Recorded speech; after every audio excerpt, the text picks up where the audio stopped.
My name is Sophia Grant. I'm 41 years old, and I had just spent 9 years building a successful career as a pharmaceutical executive while navigating a marriage to Marcus Grant, a man who had transformed from supportive partner into an entitled parasite, who now sat confidently in divorce court declaring, "I'm taking half, including your grandma's estate." As if my inheritance and career achievements were community assets he deserved to claim simply because he had timed our marriage to maximize his potential financial windfall. What made this courtroom confrontation infinitely more satisfying was knowing that the envelope I was about to hand, the judge contained 3 documents that would completely destroy Marcus's greedy expectations.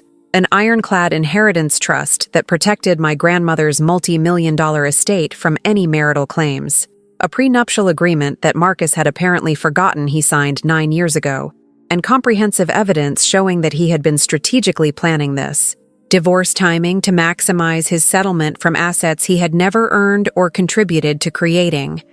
What Marcus and his aggressive attorney David Brennan didn't know was that their confident presentation of entitlement claims was about to collide with legal protections so comprehensive that the judge would literally laugh at their audacity while ruling entirely in my favor and ordering Marcus to pay my legal fees for wasting the court's time with frivolous claims against protected assets. The marriage that would ultimately end in Marcus's humiliating courtroom defeat had begun 9 years earlier, when I was a mid-level pharmaceutical researcher, earning a respectable but modest salary, while pursuing career advancement in drug development and clinical trials management that required intense dedication and long hours. Marcus and I had met at a professional networking event where he was working in marketing for a technology startup, presenting himself as an ambitious professional who understood the demands of career building and who claimed to value partnership with successful women who prioritized professional growth. "I love that you're so dedicated to your research career," Marcus had said during our early dating conversations. "Too many people expect their partners to sacrifice ambition for domestic comfort, but I believe in supporting your professional goals and celebrating your success." The supportive language and apparent respect for my career ambitions had been refreshing after previous relationships with men who viewed my professional dedication as competition or who expected me to prioritize their comfort over my own goals and advancement opportunities. Our courtship had progressed quickly, with Marcus consistently expressing admiration for my work ethic and research accomplishments, while presenting himself as a secure man who didn't feel threatened by dating someone whose career was advancing rapidly through the pharmaceutical industry hierarchy.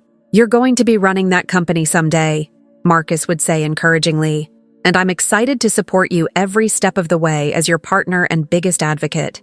The marriage proposal had come after 18 months of dating, with Marcus presenting a romantic scenario that emphasized partnership and mutual support for each other's professional ambitions and personal growth throughout our lives together. "I want to build a life with someone who challenges me to be better," Marcus had said during his proposal, "and who values achievement and success as much as I do. We're going to be an amazing team." But what I didn't fully understand at the time was that Marcus's proposal had been strategically timed to occur just before my career breakthrough and just before my grandmother's health decline that would eventually result in the substantial inheritance that Marcus was now claiming rights to in divorce court. The prenuptial agreement that would ultimately save me from Marcus's greed had been suggested by my attorney during wedding planning, who had pointed out that my pharmaceutical career trajectory and potential future inheritance from my grandmother made legal protection advisable.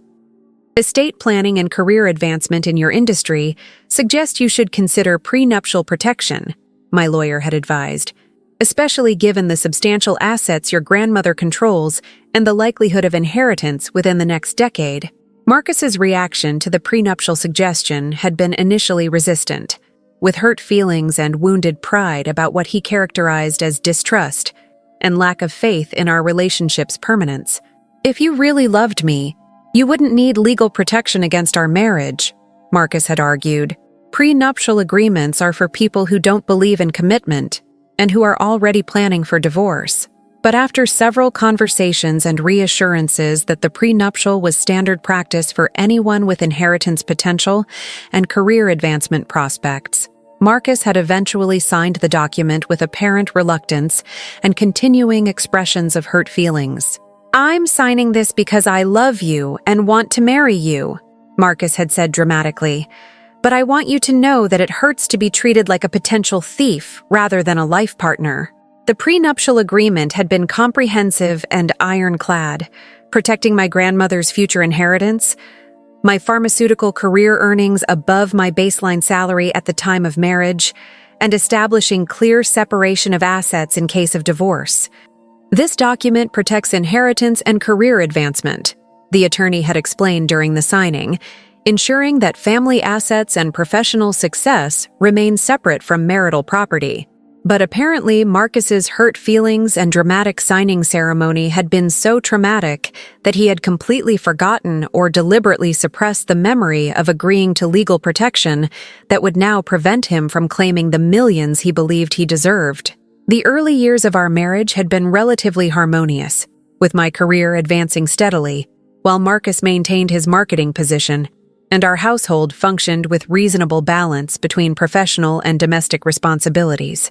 But approximately 3 years into our marriage, Marcus had announced his decision to quit his marketing job, claiming he wanted to focus on managing our household and support my career more effectively through domestic coordination that would free me to concentrate on pharmaceutical advancement.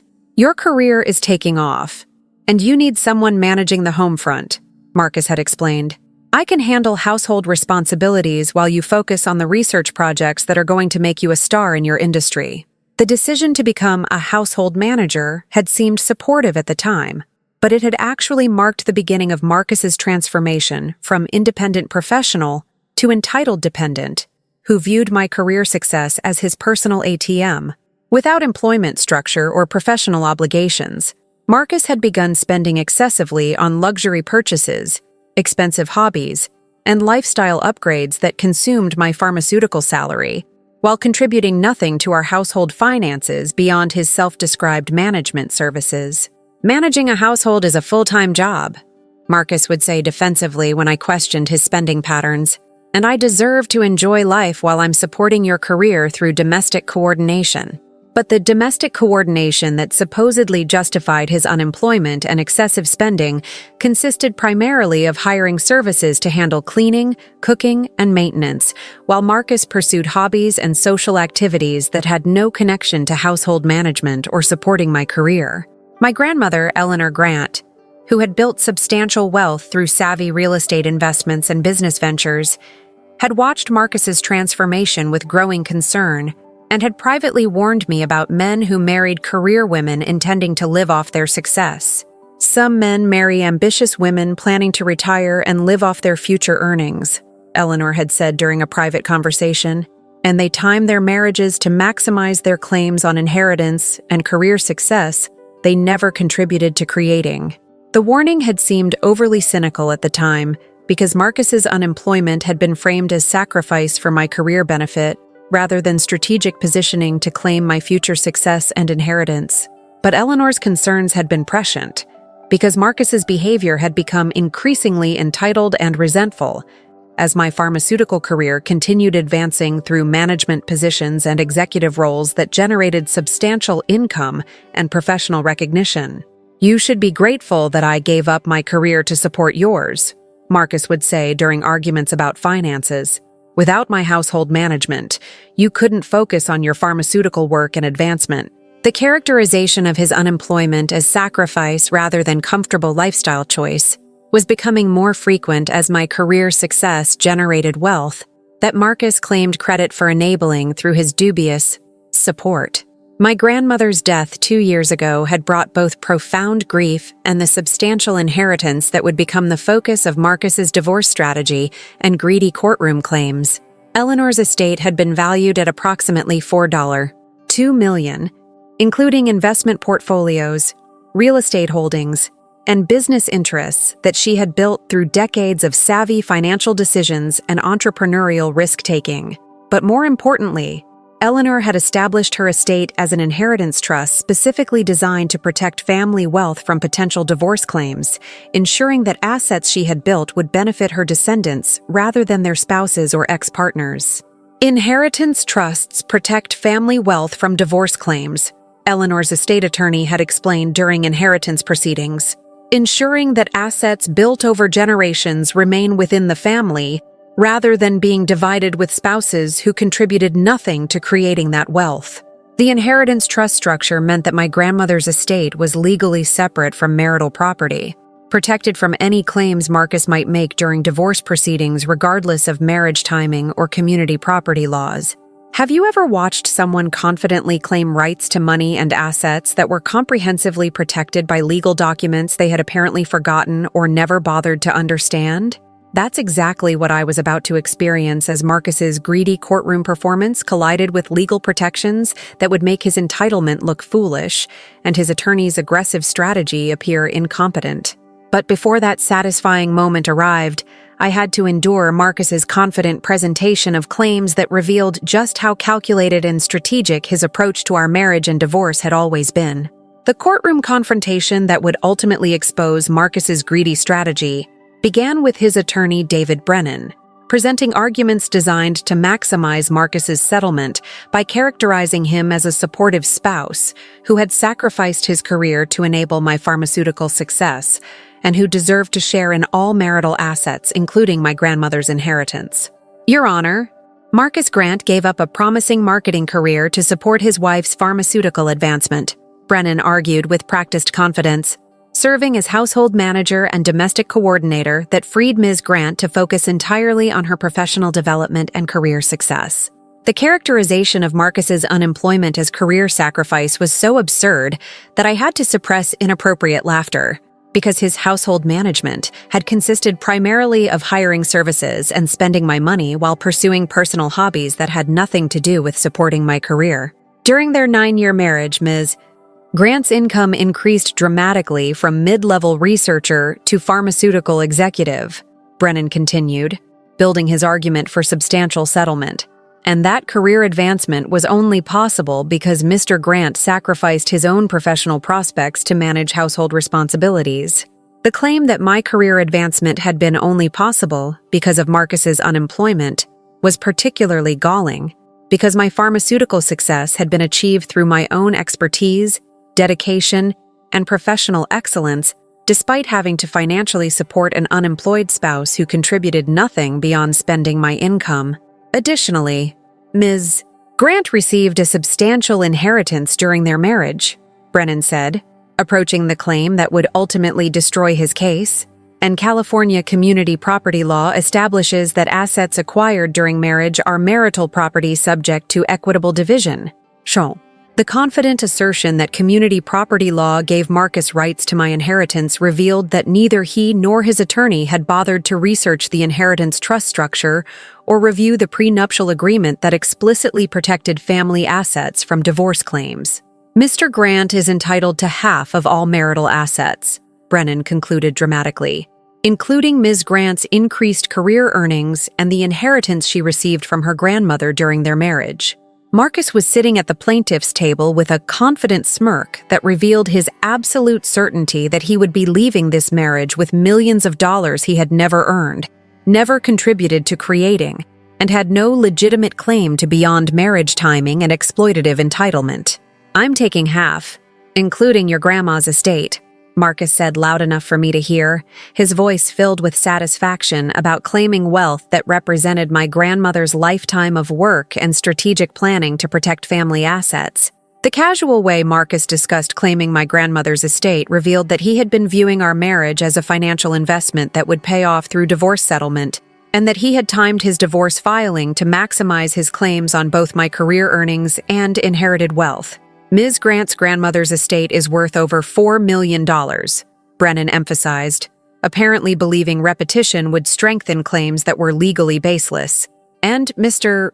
Grant's marriage timing and household support entitle him to share in that inheritance as marital property. The emphasis on marriage timing was particularly revealing because it acknowledged that Marcus had strategically positioned himself to claim inheritance that he had no connection to beyond being legally married when my grandmother passed away. But while Marcus and his attorney were confidently presenting their greedy claims and calculating their anticipated millions, They had failed to account for the comprehensive legal protections that my grandmother and I had established specifically to prevent exactly this kind of exploitative divorce strategy. The judge, Honorable Patricia Morrison, was listening to Brennan's arguments with an expression that suggested she had heard these types of claims before and was waiting for the documentation and evidence that would either support or refute his assertions about community property and marital entitlement. Mr. Brennan, do you have documentation supporting your claims about the inheritance being marital property? Judge Morrison asked, her tone suggesting she expected there might be legal complications with his argument. The inheritance was received during the marriage, Your Honor, Brennan replied confidently, which establishes it as community property under California law, regardless of source or original ownership. The oversimplified interpretation of community property law revealed that Brennan had either not researched inheritance trust structures or was deliberately misrepresenting the law, hoping that aggressive assertion would overcome legal protections. Ms. Grant, does your attorney wish to respond to these claims? Judge Morrison asked, turning to my legal representation who had been waiting patiently for the opportunity to present the documents that would destroy Marcus's entire case. But before my attorney could stand to present our defense, I rose from my seat with the envelope that contained 3 documents that would change the entire trajectory of this courtroom proceeding and transform Marcus's confident smirk into horrified disbelief. Your Honor, I'd like to submit these documents for the court's review, I said calmly, walking to the bench with an envelope that represented years of strategic planning and legal protection against exactly the scenario Marcus and his attorney had just presented. The moment I had been anticipating for months was about to arrive. As Judge Morrison opened the envelope that would expose Marcus's greed and reveal the comprehensive legal protections that made his claims not just unfounded, but actually laughable in their audacious entitlement. Have you ever watched someone's confident expression transform into panic as they realized their calculated scheme was about to be exposed and destroyed by documents they had forgotten or never bothered to understand? That's exactly what was about to happen as Judge Morrison began reviewing the contents of my envelope. Marcus's confident smirk was about to disappear forever as he learned that marriage timing and household unemployment didn't entitle him to millions of dollars that were comprehensively protected by legal documents that would make his claims look foolish and his attorney's strategy appear incompetent. The transformation of the courtroom atmosphere from routine divorce, proceeding to dramatic legal exposure, began the moment Judge Morrison opened my envelope and started reviewing the 3 documents that would systematically destroy every aspect of Marcus's claims and reveal the comprehensive legal protections I had established. Your Honor, I said clearly, the envelope contains 3 critical documents: an inheritance trust protecting my grandmother's estate from any marital claims, the prenuptial agreement Mr. Grant signed before our marriage, and evidence documenting his strategic divorce timing to maximize settlement claims on protected assets. The mention of an inheritance trust and prenuptial agreement caused Marcus's confident expression to flicker slightly, as if distant memories were beginning to surface about legal documents he had signed, but subsequently forgotten or deliberately ignored while planning his divorce strategy. Judge Morrison pulled out the first document, which was the comprehensive inheritance trust that my grandmother Eleanor had established specifically to protect family wealth from potential divorce claims by descendant spouses. The Eleanor Grant Family Trust, Judge Morrison read aloud, reviewing the document that had been professionally prepared by estate attorneys specializing in wealth protection and intergenerational asset preservation. The trust document contained explicit language protecting all trust assets from divorce claims, marital property divisions, and spousal entitlements, regardless of marriage timing or community property laws that might otherwise apply to inherited wealth. Trust assets are specifically designated as separate property of the beneficiary, Judge Morrison continued reading, and are protected from any claims by spouses, ex-spouses, or other parties who are not direct descendants of the trust creator. The legal language was ironclad and unambiguous, establishing that my grandmother's $4.2 million estate was completely separate from marital property and entirely protected from any claims Marcus might make regardless of marriage timing or California community property laws. The trust was established 8 years before Ms. Grant's marriage, my attorney added, and was specifically designed to protect family wealth from divorce claims that might affect future generations of beneficiaries. The timing of the trust establishment meant that my grandmother had been planning wealth protection long before my marriage to Marcus, demonstrating that family asset protection was a fundamental estate planning principle rather than a reaction to concerns about any specific relationship. Marcus was beginning to look uncomfortable as he listened to Judge Morrison review the inheritance trust, apparently remembering that my grandmother had been explicit about protecting family wealth from potential divorce claims when she had explained the trust structure after her passing. But the inheritance trust was only the first of 3 documents that would destroy Marcus's case, and Judge Morrison was now pulling out the second document that would be even more devastating to his claims and his attorney's aggressive strategy. "This appears to be a prenuptial agreement," Judge Morrison said, holding up the document that Marcus had apparently forgotten he signed 9 years ago, despite his dramatic expressions of hurt feelings and wounded pride during the signing ceremony. The prenuptial agreement was comprehensive and professionally drafted, protecting not just my grandmother's future inheritance, but also my pharmaceutical career earnings above my baseline salary at the time of marriage.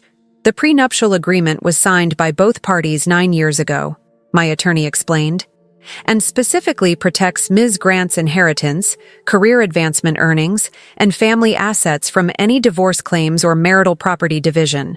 Marcus's face had gone completely pale as he stared at the prenuptial document that Judge Morrison was reviewing, apparently realizing that his entire divorce strategy and anticipated settlement were about to evaporate because of legal protection he had agreed to, but subsequently forgotten. "Mr. Grant, do you recall signing this prenuptial agreement?" Judge Morrison asked directly, her tone suggesting she already knew the answer, but wanted to hear Marcus acknowledge his signature on the document. Yes, Your Honor," Marcus stammered, "but that was 9 years ago, and circumstances have changed significantly since then. I don't think that document should still be valid after all this time and everything I've done to support Sophia's career." The desperate argument that prenuptial agreements should expire or become invalid over time revealed that Marcus was grasping for any legal theory that might salvage his claims. But Judge Morrison's expression suggested she was not sympathetic to that interpretation. "Prenuptial agreements don't expire simply because time passes, Mr. Grant," Judge Morrison said with obvious impatience, "and your attorney should have informed you about the existence and enforceability of this legal document before filing claims that are clearly prohibited by its terms." The judicial rebuke directed at both Marcus and his attorney suggested that Judge Morrison was not impressed by their apparent failure to conduct basic legal research about what assets were actually available for divorce claims. But while the inheritance trust and prenuptial agreement had already destroyed the legal foundation of Marcus's claims, the third document in my envelope would reveal the truly calculated and manipulative nature of his divorce timing and settlement strategy.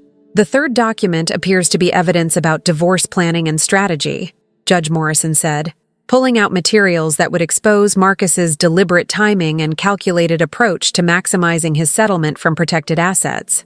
The evidence included text messages between Marcus and friends, where he explicitly discussed waiting until after my grandmother's death and my recent pharmaceutical promotion before filing for divorce, ensuring that his claims would include both inherited wealth and increased career earnings.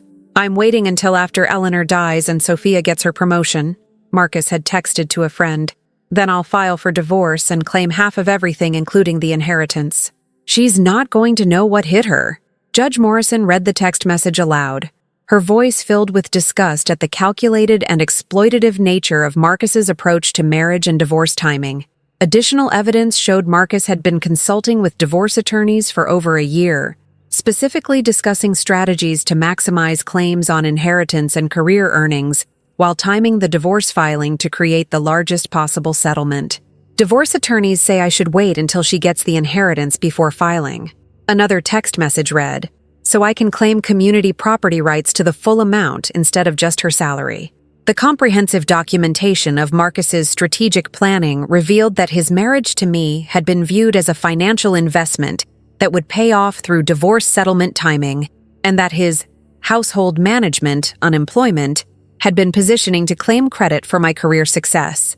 Have you ever watched someone's greedy scheme get exposed in real time with their own words proving their calculated manipulation and exploitative intent? That's exactly what was happening as Judge Morrison reviewed evidence that transformed Marcus from sympathetic spouse to opportunistic gold digger. But the most satisfying moment was still to come, as Judge Morrison's expression transformed from professional attention to barely suppressed amusement at the audacity of Marcus's claims against assets that were so comprehensively protected by legal documents he had apparently forgotten. The courtroom atmosphere transformation was complete when Judge Morrison finished reviewing all 3 documents and looked at Marcus with an expression that mixed disbelief with genuine amusement at the sheer audacity of his claims against assets that were so obviously and comprehensively protected. "Mr. Grant," Judge Morrison said, her voice carrying a tone that suggested she was struggling to maintain judicial composure. "You signed a prenuptial agreement that explicitly protects your wife's inheritance and career earnings, then strategically timed your divorce to maximize claims on assets that are clearly designated as separate property?" The summary of Marcus's situation in judicial language revealed just how foolish and legally baseless his entire divorce strategy had been, especially given that he had agreed to the very protections he was now attempting to challenge. "Your Honor, we believe the prenuptial agreement should be set aside," Brennan attempted weakly, because Mr. Grant's household support fundamentally changed the economic dynamics that the agreement was based on. The desperate legal argument that household unemployment should invalidate prenuptial protections was so transparently inadequate that Judge Morrison actually laughed out loud, abandoning any pretense of judicial neutrality in the face of such absurd legal reasoning. "Mr. Brennan," Judge Morrison said while still chuckling, "you're arguing that your client's decision to quit his job and spend Ms. Grant's money should invalidate legal protections he voluntarily agreed to? That's your legal theory?" The judicial mockery was devastating to Marcus and his attorney, who were clearly not accustomed to having their arguments laughed at by judges who were supposed to maintain professional decorum regardless of case quality. "The inheritance trust alone completely protects Ms. Grant's inheritance from any marital claims," Judge Morrison continued, "but you've also provided a prenuptial agreement that explicitly protects those same assets, plus evidence that Mr. Grant strategically timed this divorce to maximize claims he knew were legally prohibited." The comprehensive summary of the legal situation made it clear that Marcus's case was not just weak, but actually frivolous, based on claims that had no legal foundation and demonstrated either incompetent legal research or deliberate misrepresentation of applicable law. "Mr. Grant, I'm going to ask you directly," Judge Morrison said. "Did you honestly believe you were entitled to half of an inheritance that your wife received through a family trust that was established before your marriage, and that you knew was specifically designed to protect family wealth from divorce claims?" The direct judicial questioning put Marcus in an impossible position, where any honest answer would reveal his greed, and any dishonest answer would expose him to potential perjury concerns. "I believed that my household support during our marriage entitled me to share in all marital assets," Marcus said carefully, trying to maintain some dignity while his entire case collapsed around him. "But the inheritance isn't a marital asset, Mr. Grant," Judge Morrison replied. "It's a protected trust asset that you explicitly agreed to exclude from marital property when you signed the prenuptial agreement 9 years ago." The patient explanation of basic legal concepts suggested that Judge Morrison was treating Marcus like someone who needed remedial education about property law and contractual obligations. "Furthermore," Judge Morrison continued, "your text messages reveal that you knew perfectly well that these assets were supposed to be protected, and you were attempting to claim them anyway through aggressive litigation strategy and misrepresentation of community property law. The judicial findings about Marcus's knowledge and intent were devastating because they transformed his case from potentially misguided claims into deliberate attempts to obtain assets he knew he wasn't entitled to receive. "Your Honor, perhaps we could discuss a settlement that recognizes Mr. Grant's contributions to the household." Brennan attempted one final time, apparently hoping to salvage something from their completely failed strategy. "Mr. Brennan, your client is entitled to absolutely nothing from Ms. Grant's inheritance or protected career earnings," Judge Morrison said firmly. and I'm concerned that your aggressive pursuit of obviously frivolous claims constitutes sanctionable conduct that warrants financial penalties.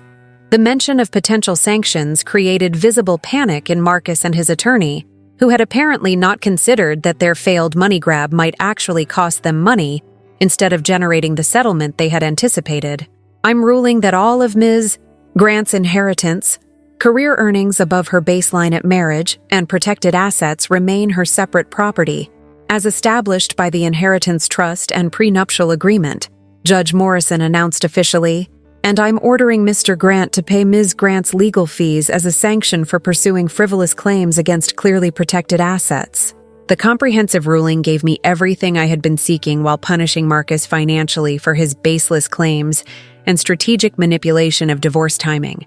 Mr. Grant will receive only those minimal marital assets that were accumulated during the marriage from Ms. Grant's baseline salary, Judge Morrison concluded, which appears to total approximately $47,000 in jointly held accounts and household furnishings.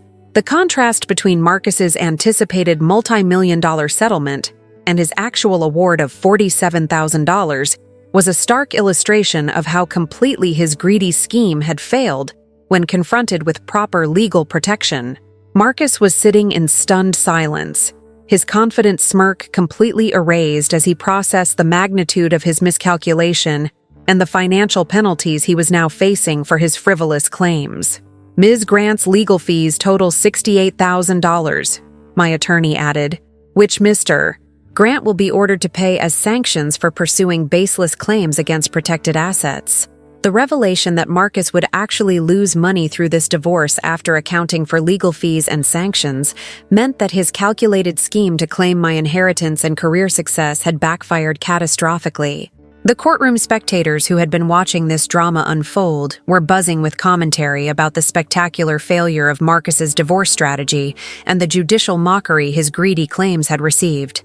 Have you ever watched someone's calculated scheme to steal millions of dollars collapse so completely that they actually ended up losing money and becoming a courtroom laughingstock?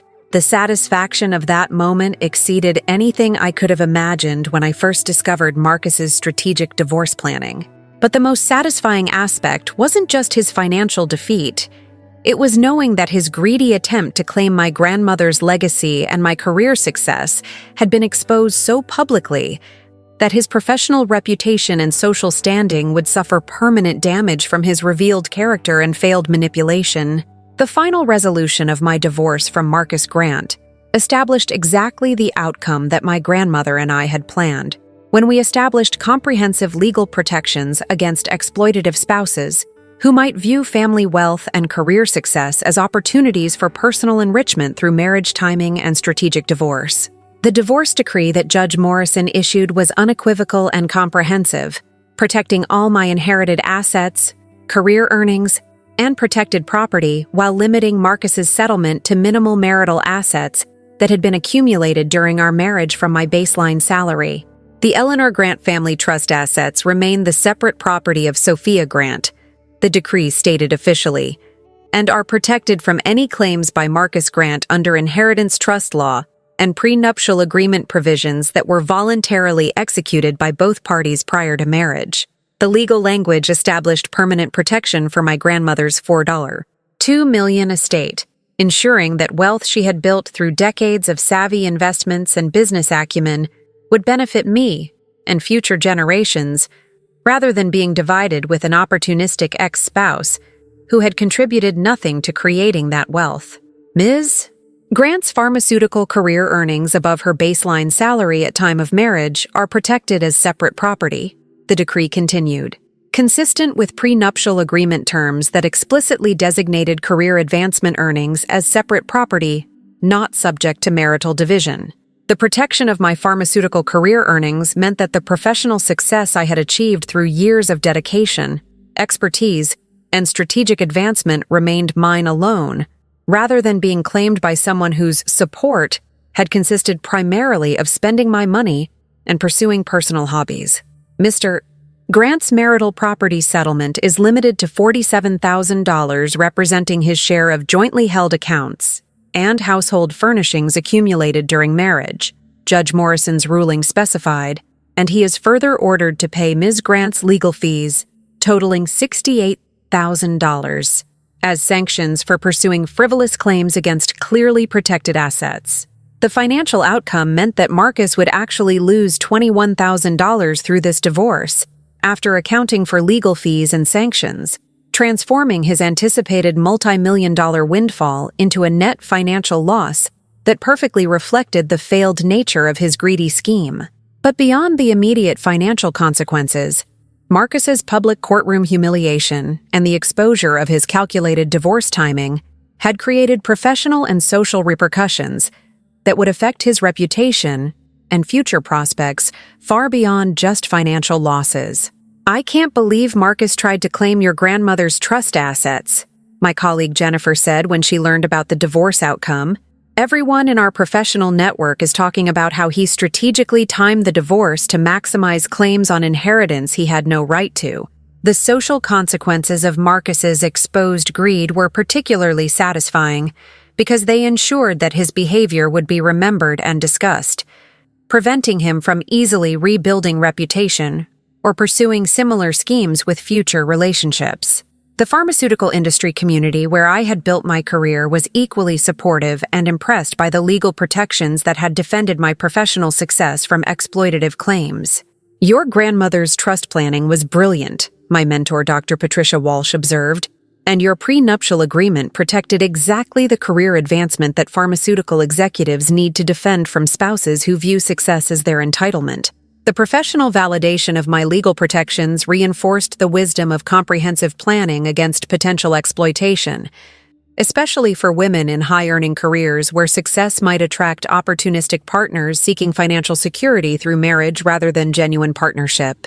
Marcus's post-divorce life reflected the natural consequences of his failed exploitation scheme, as the professional embarrassment and social stigma from his exposed greed made it difficult for him to rebuild reputation or pursue new relationships with successful women who might research his history.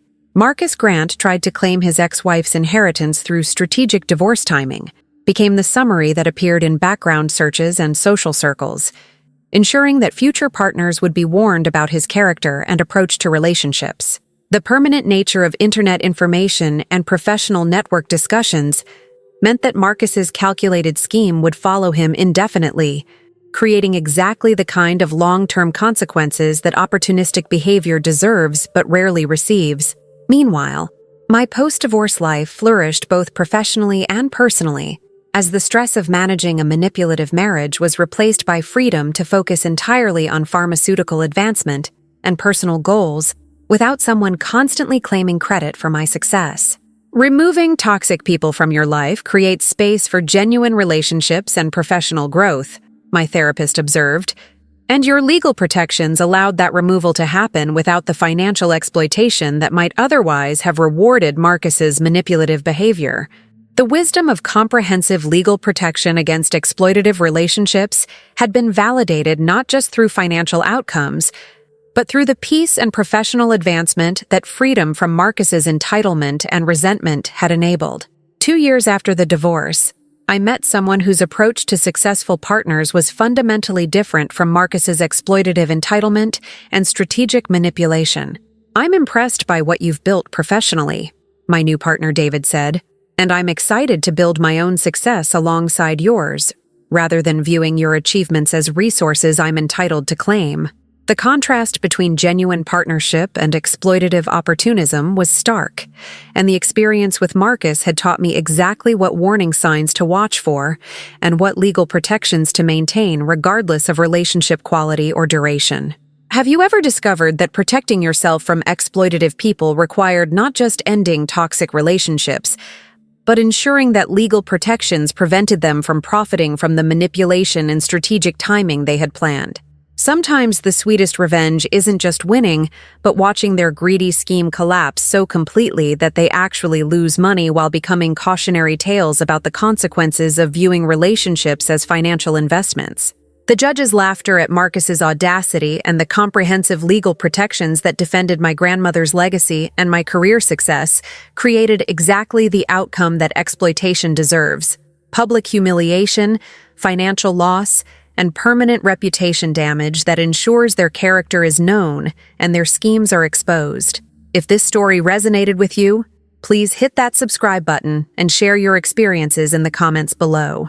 Remember that people who marry you planning to claim your future inheritance and success will face humiliating consequences when confronted with proper legal protection that makes their greed look foolish.